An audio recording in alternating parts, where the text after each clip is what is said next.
కోర్ట్‌లో అవని, అక్షయ్ వాళ్ళు హాజరవుతూ ఉంటారు. ఇంతలో అక్కడ ఉన్న అక్షయ్ జడ్జి గారు ఎలాగైనా సరే నా కూతురిని నాకు అప్పగించండి. నా కూతురిని దొంగతనంగా ఎత్తుకుపోయింది ఈ అవని అని చెప్పేసైతే అంటూ ఉంటాడు. ఆ మాటలు వినగానే అక్కడ ఉన్న అవని అయితే ఒక్కసారిగా షాక్ అయిపోయి అక్షయ్ వైపు అలా చూస్తూ ఉండిపోతాంది.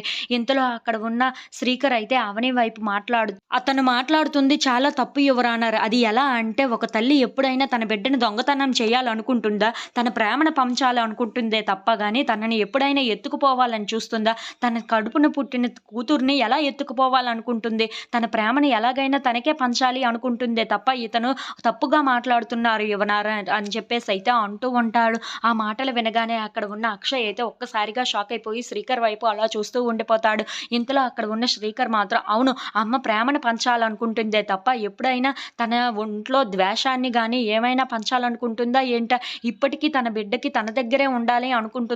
అది తప్పా? అని చెప్పేసైతే అడుగుతూ ఉంటాడు. ఆ మాటలు వినగానే అక్కడ ఉన్న జడ్జ్ అయితే అన్నీ నోట్ చేసుకుంటూ ఉంటాడు. ఇంతలో అక్కడ ఉన్న శ్రీకర్ మాత్రం అమ్మ ప్రేమ మీకు తెలియందా యువర్ ఆనర్? ఎప్పుడైనా అమ్మ తన కూతురిని గాని, తన బిడ్డల్ని గాను ఎలా పెంచాలో అలా పెంచాలి అనుకుంటుంది. అంతేకాని దానికి దూరంగా ఉండాలని అస్సలు ఊహించుకోదు కదా! తనకి దూరంగా ఉండలేదు కూడాను. అందుకే తన తల్లి తన కూతురిని తన దగ్గరే ఉంచుకోవాలని ఒక తల్లి ఆరాట పడుతుంది.